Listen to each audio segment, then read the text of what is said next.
Hey everybody, welcome back to Tim Travels. It's Terry, your host. Just dropped my load over at Hershey's in Edwardsville, Illinois. Kind of waiting for a load, but I'm taking a little break here at the Flying J. So couple of cool things to talk about today. I didn't get any more subscribers, so I was just rooting around seeing, well, what happened on September 13th. And some interesting stuff happened on September 13th. September 13th, 1899, the first person killed in an accident involving an automobile was killed on this day. He was a pedestrian, a guy named Henry Bliss. He got hit by a car and died the next day. So I'm not sure if the accident happened on the 13th or the 14th. But anyway, he was unlucky. And he's first pedestrian or first person killed in an automobile mishap.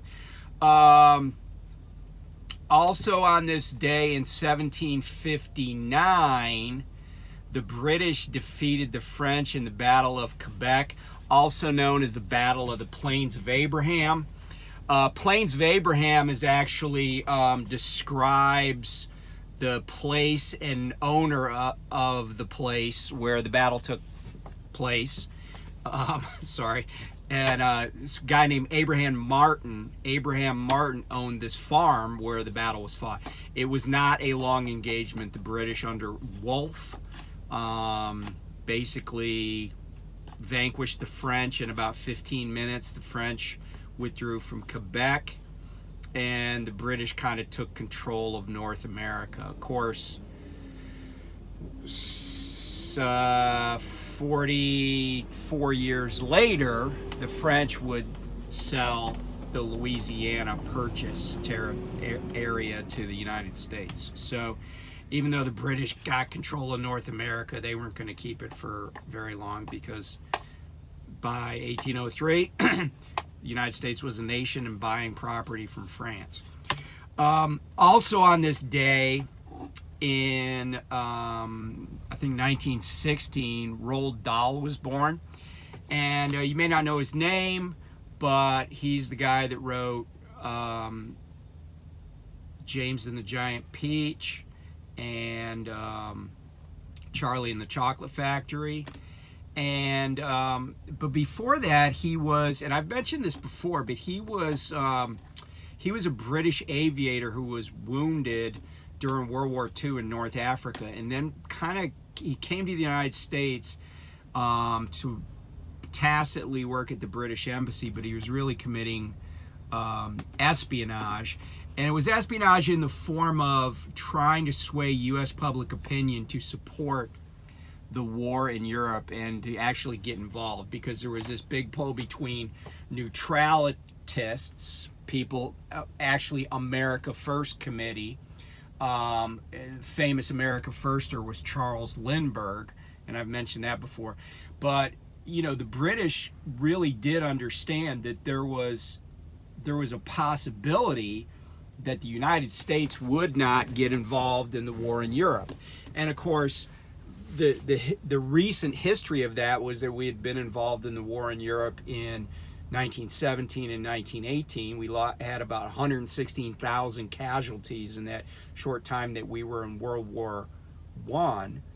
And a lot of Americans were like, "Nah, we're not going back to Europe to fight a war." And U.S. public opinion,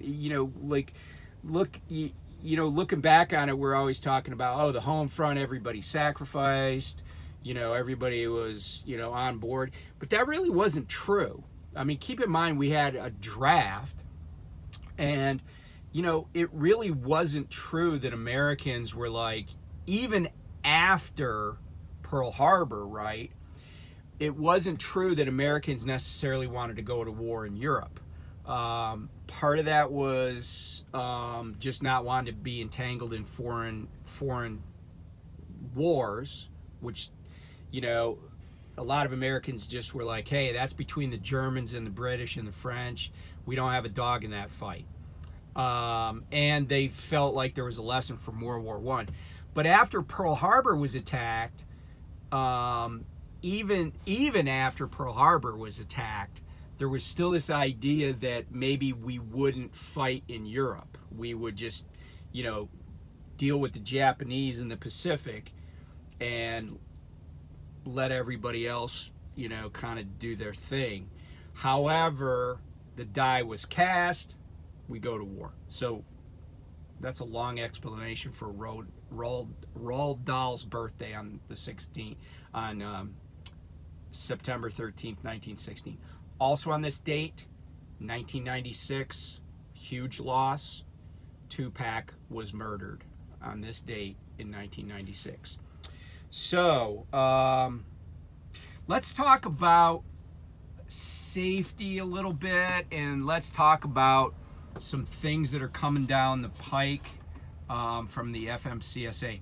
So I came upon this piece, I think it was in CDL Life, and somebody posted a comment or maybe sent me an email and said, hey, could you talk about how to rehabilitate your trucking career? Like, let's say you start out with a company and you have some bad luck. Maybe you have a crappy trainer, maybe you don't get any training, and some companies are notorious for just the smallest mistake, they'll just cut somebody loose, right? And this person said, how, they had made a commitment, they had kind of changed careers, made a commitment, but then got in with a bad outfit. How do they rehabilitate their career? And so I'm not going to talk about all that today, but some of what we're going to talk about right now kind of has a bearing on that. So it turns out there have been extensive surveys of trucker driving and different regulations or mandates that have been put in place to try to curb accidents. But there are 11 identified factors that this article talked about that deal with behaviors or consequences of behavior being predictive of future accidents. And I'm going to talk about the top 5.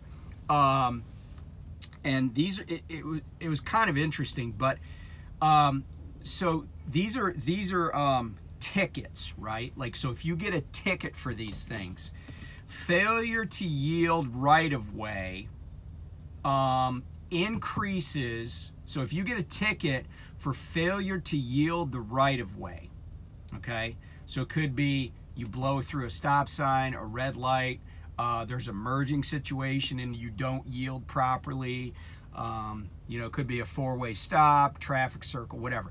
Failure to yield the right of way, the future crash likelihood increases 141%. So you're like, well, 141%. Yeah, what that means is that each person who gets a ticket for failure to yield is about 1.4 times more likely to have an accident than their peers. So, wait, am I doing that math right? 141%. I think that's right. 1.4 times more likely. If I'm wrong, somebody that took math can correct me. Number 2, failure to signal or an improper signal.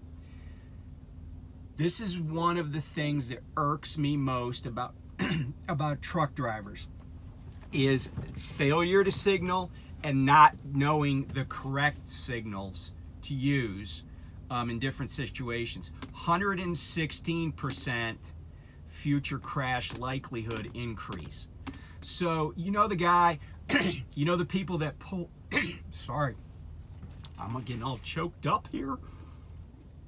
The people that pull over to the side of the road but don't signal, they don't put their 4-ways on. And by the way, putting your 4-ways on in an appropriate situation is proper signaling. The other thing that I see is people will have their 4-ways on the shoulder, And when they want to come back onto the lanes of travel, they don't signal that they want to come back. What you're supposed to do is put your left signal on, or right signal, but usually left.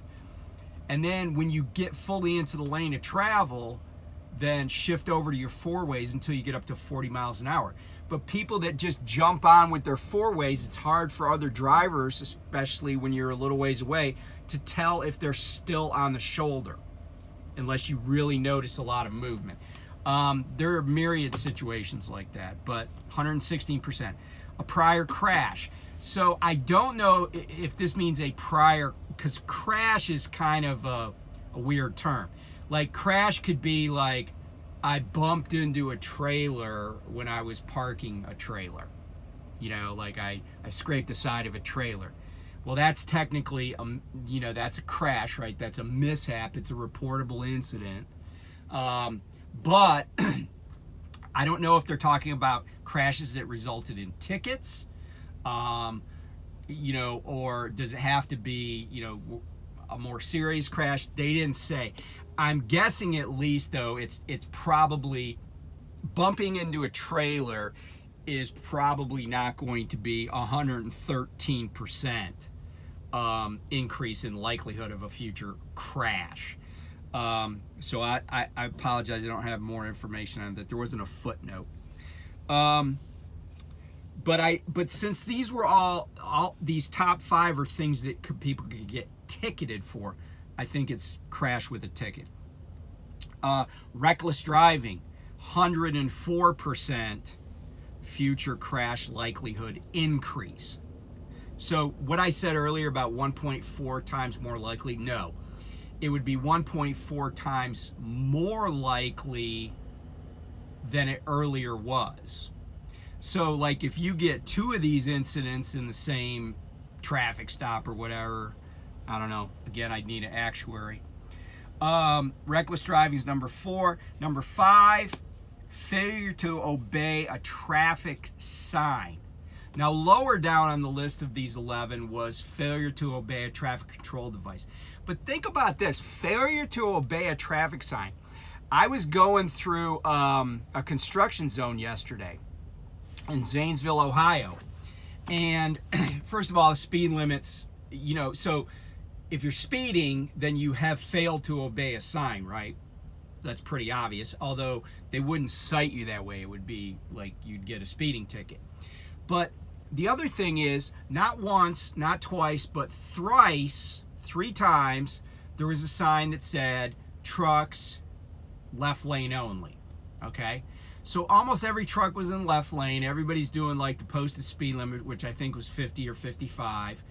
And I look in my right side mirror, and here comes a truck barreling up the right lane like, oh, everybody cleared out for me.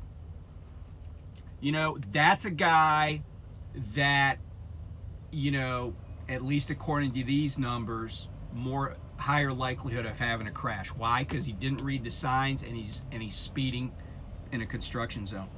Here's another interesting stat, though, that I got from this article. Since the inception of the ELD mandate, there has been 7% less crashes and almost 17% less hours of service violations. And the other stat that I love, women truck drivers have way fewer accidents per capita, right, as a percentage of their total numbers of the workforce. And they also get inspected way less. They have less crashes. They're less likely to commit one of the 11 predictive behaviors, and they get inspected less. So good job to the Highway Diamonds and all the women out there. I've had 2, well, I've actually had 3, but I've had 2 women on my truck that trained a significant amount with me, and they were both really good. The one was an outlier, but I'm not sure. That really doesn't have anything to do with gender, believe it or not. That was just something else. So anyway, the other safety-related thing that came up on my radar today is that, you're aware that the FMCSA had a proposed rule for putting speed limiters on all commercial vehicles over 26,000 pounds gross weight. And that proposed rule garnered over 15,000 comments.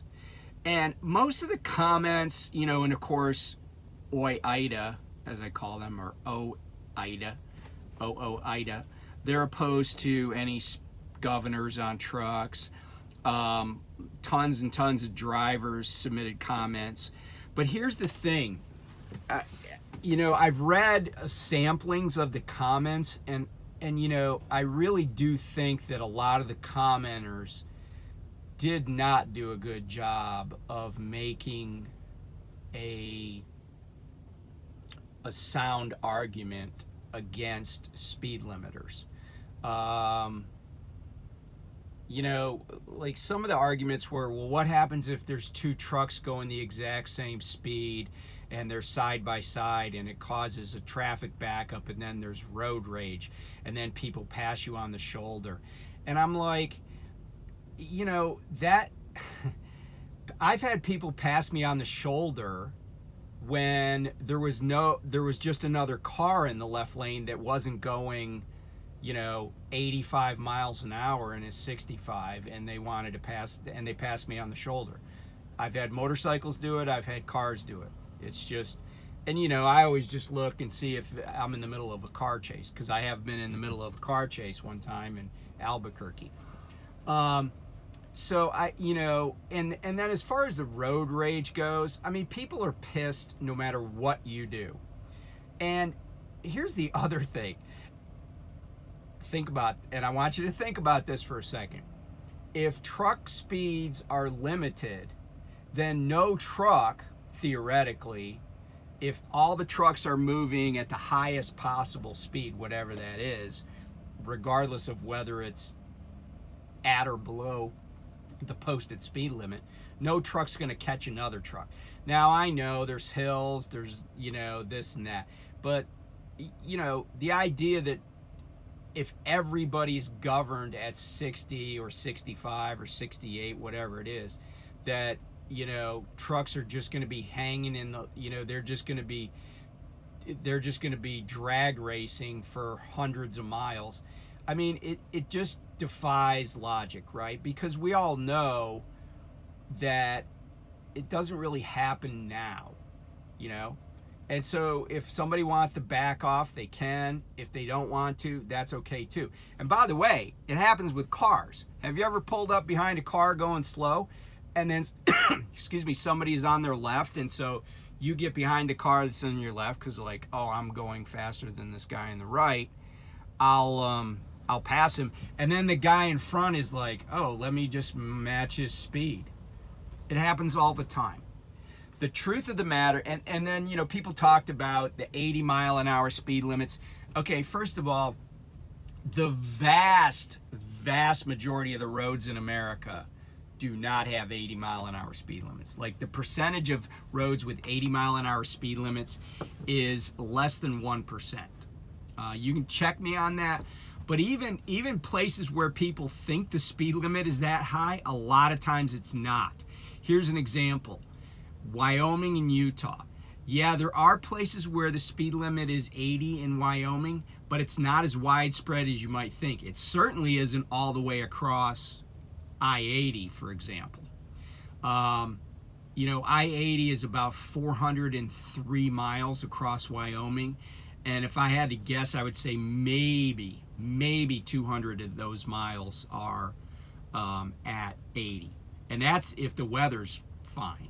Okay, there's 65, 75, and 80, you know, on 80. Same thing with Utah. You know, there are a lot of places on I-15 that are not 80 miles an hour. I can only think of a couple down, like south of Provo, but before you get to like Cedar City. You know, and there's some places out there in really sparsely populated areas on I-70, like getting towards Grand Junction. But So anyway, so the FMCSA has basically said we're going to issue preliminary guidance in June of 2023. Now there will be another comment period, but here's, I've worked at federal agencies. I've read comments on a gazillion different kinds of, well, probably not that many, but I've probably read some comment on at least 150 different federal rules in all sorts of different proposed federal rules in all sorts of different areas. It's never going to be a great argument for or against a rule to say, well, look what other people already are doing, or no one's going to obey this rule.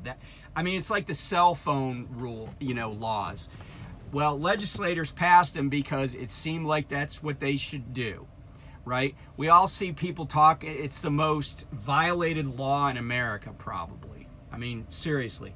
Like, I see people on their phones constantly, and they're not even, with all the technology out there, you still see people with just like, wham, the phone up to their ear. I see truck drivers like that. Okay, so forget about the super trucker headset. I see truck drivers with a phone up to their ear. I see cops on duty, in uniform, in a patrol car, phone up to their ear.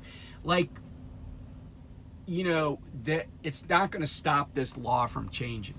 And there is some evidence that the big newsworthy accidents that truckers are often involved in could be mitigated.